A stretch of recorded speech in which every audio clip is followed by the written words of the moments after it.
ভাই আমারে মাফ করে দেন, আমি আর জিন্দেগিতে এই কাজ করুম না। চুপ।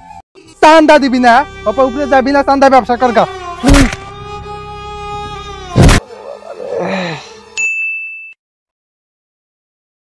এই ফল নেন, ফল নেন, টাটকা ফল, টাটকা ফল।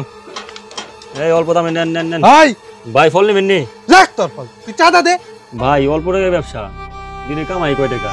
যদি আপনি দিয়ে দিলে আমার কি থাকবে? কি করবি তুই? চান্দা দিবি না, আমার উপর দে কথা বেরে।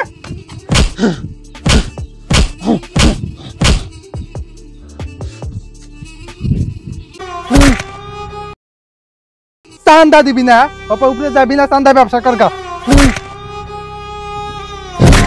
ধর ধর ধর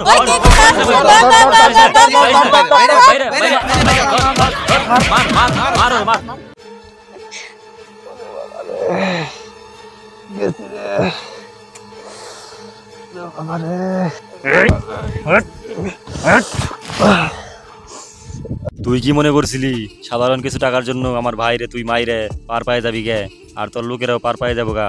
না, এটা হতে দিব না। তোরে এখন আমি ফাঁসিতে ঝুলামু, তারপরে তোর দলের যত লোক আছে সবগুলাকে খুঁজা খুঁজা মারবো আমি। তুই এটা মনে রাখিস। এখন তুই পরপারে যাইয়া চান্দার টাকাও টাকা যা, তোর এখন ফাঁসি কার্যকর হইব। দেখ লাইভে সবাই দেখতেছে তোকে, জনগণ তোর উপরে থুতু ফেলতেছে। কোনো কথা কবি না বলছিস, চোপ একদম চোপ। তোরা মানুষ নয়, তোরা জানোয়ার, তোরা হিংস্র প্রাণী। ভাই আমারে মাফ করে দেন, আমি আর জিন্দেগিতে এই কাজ করুম না। চুপ, একদম চুপ।